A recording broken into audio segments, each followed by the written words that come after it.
La France a pris une décision radicale pour protéger ses citoyens contre la démarche téléphonique. Une décision à première vue anodine, mais qui risque d'avoir des conséquences absolument terribles à plus de 2000 km de son territoire au Maroc.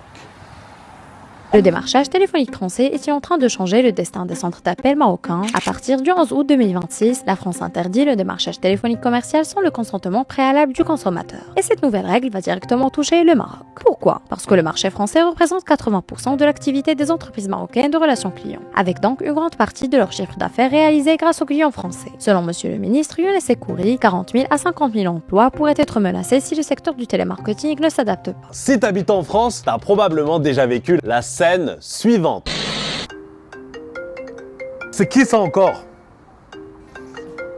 Allô oui, qui est à l'appareil s'il vous plaît? Salam alaikum. Bonjour, j'ai dit bonjour. C'est Jean-François de le service commercial SFR. J'ai une offre exceptionnelle à vous proposer, monsieur. Jean-François, hein? T'es sûr que c'est ton prénom, Royal Aziz, là? J'ai comme un doute. Wallah l'adem, c'est Jean-François. Non, mais non. Non, mais non. C'est pas sérieux. Bon, je suis pas intéressé. Allez, salam alaikum, Jean-François.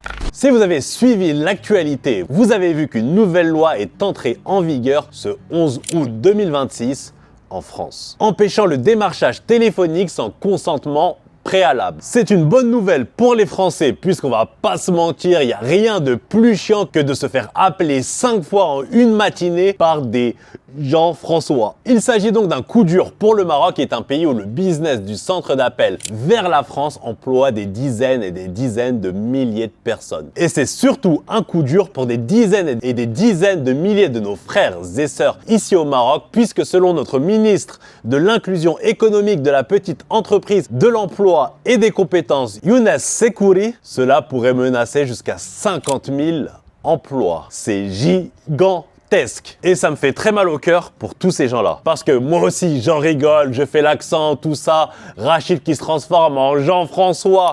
C'est Jean-François is the B.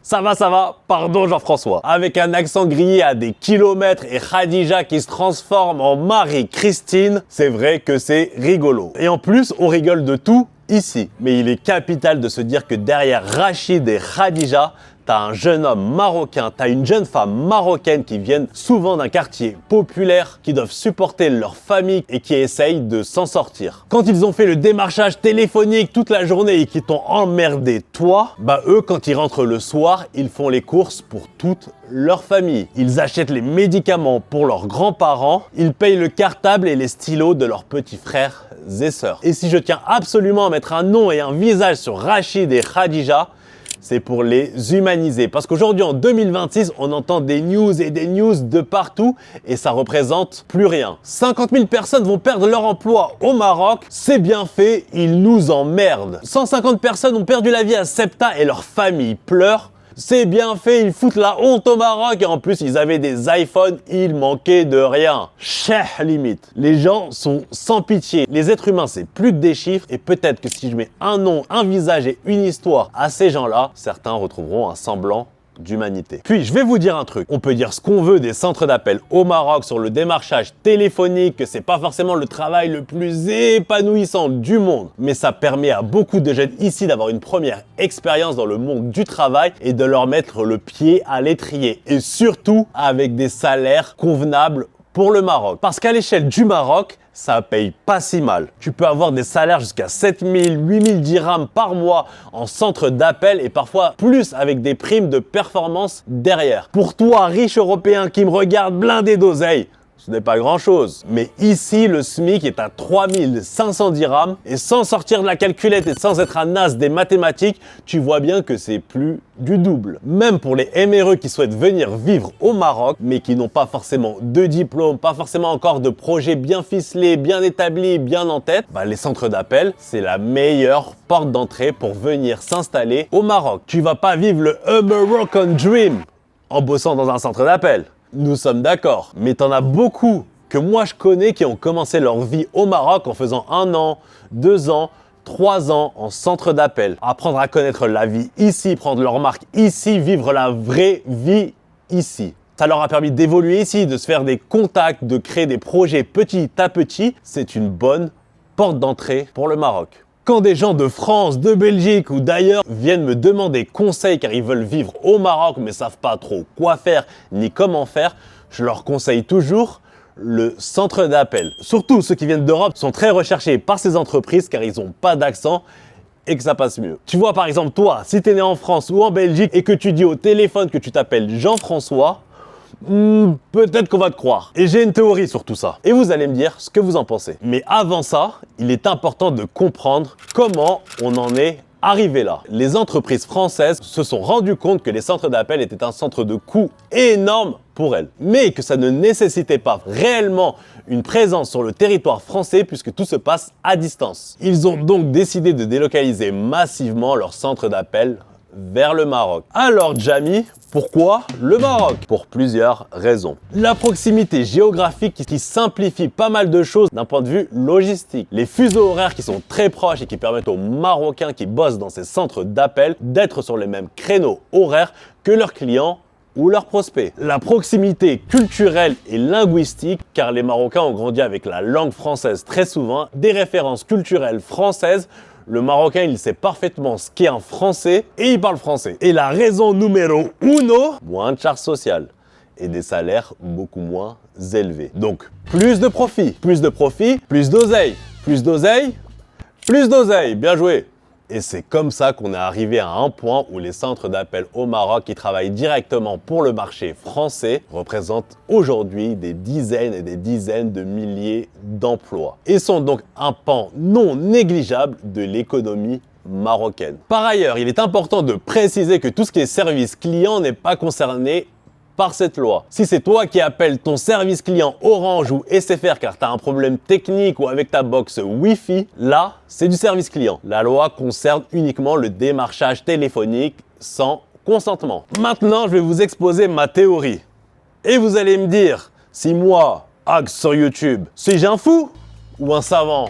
Ou suis-je un savant fou? Lorsque la France a pris cette décision, elle ne pouvait certainement pas ignorer que ça allait principalement et très fortement impacter le Maroc. Ce business se trouve principalement au Maroc et ils le savent très bien. Vous allez me dire, mais tu dis n'importe quoi, Axe sur YouTube. Si la France a pris cette décision, c'est dans l'intérêt de ses citoyens et pour le bien-être des Français qui en ont marre, mais marre de ces Jean-François et de ces Sandrine qui les harcèlent au téléphone nuit et jour. Oui, mais moi le problème que j'ai avec cet argument, c'est que j'ai vécu en France toute ma vie et j'ai jamais vu une fois, pas une seule fois, une décision politique qui a été prise uniquement dans l'intérêt des citoyens et du bien-être des Français. J'ai entendu des hommes politiques ou des femmes politiques dire qu'ils allaient œuvrer dans l'intérêt et pour le bien-être des Français. Ça, je l'ai entendu, mais je l'ai jamais vu de mes propres yeux. C'est comme les extraterrestres, c'est des trucs dont on entend parler depuis petit mais qu'on n'a jamais vu. Donc, arrivé à un certain âge qui est le mien, on commence à croire que les extraterrestres, le Yeti, Spider-Man et les décisions prises dans l'intérêt des Français, ça n'existe pas dans la vraie vie. Et que ce sont des histoires qu'on raconte aux enfants comme ça, au coin du feu. Puisque personne ne les a jamais vues. Logique. Donc, de ce fait, je peux pas m'empêcher de me poser la question suivante. Est-ce que c'est une décision qui vise directement à faire mal au Maroc? C'est un move politique classique quand tu as envie de sanctionner un pays mais que tu veux pas l'attaquer directement. En 2020, par exemple, l'Australie a voulu initier une enquête internationale sur la Chine concernant la provenance de l'épidémie 19. Je crois qu'on peut pas dire le mot sur YouTube, mais le masque, tu te souviens. Et la Chine, pour les sanctionner de cet affront, a imposé des taxes gigantesques sur le vin et l'orge australien, en présentant ça officiellement comme de l'anti-dumping et pas une attaque directe, alors que c'était une attaque directe, tu vois, histoire de leur mettre un petit coup de journal plié sur le museau et de les calmer. Donc, je me demande si c'est pas ce que la France a voulu faire par là, mais en même temps, la loi avait commencé à germer, les relations entre la France et le Maroc étaient plutôt bonnes, il me semble. Donc, ceux qui sont calés sur ces sujets-là, je vous attends en commentaire. Moi, je sais pas trop quoi en penser. Ça ressemble à une volonté politique de nuire, mais pourquoi, tu vois, il y a pas trop de sens en tout cas. Quoi qu'il en soit, est-ce qu'on peut en vouloir aux méchants Français qui privent les pauvres Marocains de travail? Bah non, ils font ce qu'ils veulent, la décision est plutôt même logique et c'est pas à la France de garantir des emplois aux Marocains. C'est au Maroc de garantir des emplois aux Marocains et c'est à la France de garantir le bonheur et la tranquillité de ses citoyens. Chacun son chacun. Et c'est vrai que le démarchage téléphonique, c'est insupportable. Personne n'a envie de se prendre un appel à 9 h du matin. T'as mal dormi, t'es en retard pour le boulot, tu décroches, tu penses que c'est important. Et c'est Marie-Laure de Sidi Bel Abbès qui te demande si t'aimerais une assurance habitation. Même s'il faut rappeler que c'est pas le Maroc qui s'est réveillé un jour en se disant « Et tiens, si on allait faire chier les Français ». C'est des Français qui se sont dit que si on utilisait des Marocains qu'on pourra payer beaucoup moins cher pour vendre nos trucs via harcèlement téléphonique, pour faire plus de profit, ça, faut pas l'oublier. Mais ça a créé beaucoup d'emplois par la force des choses, donc tout le monde était gagnant, sauf le citoyen français. Ah, et une autre situation gagnant-gagnant que je te propose à toi qui me regardes, et tu me dis ce que t'en penses. Ce qu'on va faire, moi je continue à faire des vidéos chaque semaine en essayant de faire de mieux en mieux, du mieux que je peux chaque semaine. Et toi, tu t'abonnes et tu likes. Comme ça, c'est gagnant-gagnant. Ça te va ? Merci. Bref, après, on ne connaît pas le réel impact de cette loi. On ne sait pas si ça va être réellement appliqué et si ça va réellement mettre 50 000 Marocains au chômage. Surtout que la loi n'est pas tombée du jour au lendemain par surprise. Ça fait des mois et des mois que c'était dans les tuyaux, donc les entreprises ont normalement eu le temps d'anticiper, de modifier leur business model et de trouver des solutions pour continuer à prospérer. Mais cela ne signifie pas pour autant la fin des centres d'appel marocains. Le véritable enjeu sera surtout de repenser les services proposés. Moins de démarchage à froid, mais davantage de relations clients, d'assistance technique, de fidélisation et de vente auprès de consommateurs ayant déjà donné leur accord. Autre évolution, l'omnicanal. Les opérateurs marocains pourraient être davantage mobilisés sur les plateformes de messagerie instantanée, les réseaux sociaux, les chatbots ou encore le service après-vente, et plus seulement au téléphone. L'intelligence artificielle pourrait également accélérer cette transformation en automatisant certaines tâches répétitives. Cela pose donc une toute autre question. Quels emplois demain dans les centres d'appel marocains ? Certains postes liés au démarchage vont inévitablement diminuer, tandis que de nouveaux profils plus qualifiés et formés aux outils numériques et à l'IA pourraient être recherchés. En attendant, le marché hexagonal restera une main financière importante pour l'outsourcing marocain, qui subit à plein fouet la législation française. Mais désormais, pour rester compétitif, le Maroc devra miser davantage sur les compétences, la technologie et l'innovation, plutôt que sur le seul volume d'appels. Une nouvelle règle française qui acte donc la grande transformation du secteur au Maroc.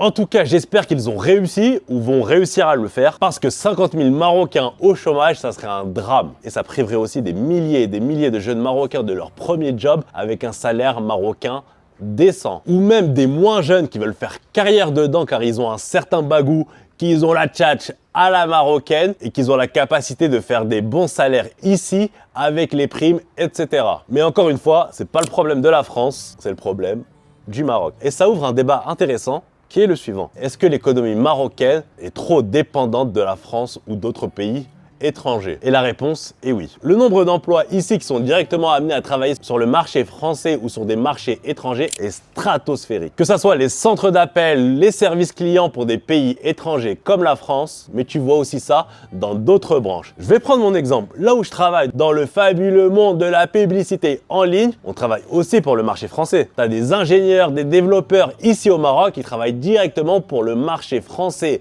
canadien ou américain. Car il y a beaucoup de compétences au Maroc, les gens sont très forts en langue au Maroc et même sur les jobs dits à haute valeur ajoutée, ils se disent autant donner un bon salaire marocain à ces gens compétents que de payer des Américains, des Français ou des Canadiens qui nous coûteront 3 à 5 fois plus cher si ce n'est plus. Parce qu'il ne faut pas croire que ce système d'offshoring très présent au Maroc, je vous mets la définition d'offshoring à l'écran car ici on apprend en s'amusant. Bref, faut pas croire que ce système d'offshoring concerne que les petits emplois de centres d'appel. Bon, même s'il n'y a pas de grands ou de petits emplois, mais vous m'avez compris. Et le problème, c'est que ça crée une dépendance à ces pays étrangers, à ces entreprises étrangères. Si ces entreprises décident de quitter le Maroc pour des raisons géopolitiques, ou si ces pays mettent des lois pour forcer ces entreprises à employer des gens de leur pays, c'est pas 50 000 emplois qui vont sauter, hein. C'est des centaines de milliers d'emplois, dont le mien. Mais moi, j'ai le passeport rouge, donc je peux aller quasiment partout, et c'est pas le cas des gens d'ici. Donc, ils sont dans une situation très fragile en réalité, sans parler de toutes les personnes qui sont en freelance au Maroc pour des boîtes étrangères. Moi, j'en connais beaucoup qui sont comme ça auto-entrepreneurs au Maroc et ils facturent des entreprises étrangères en dollars et ils arrivent à se faire des 2 000 $ par mois, des 3 000 $ par mois, ce qui est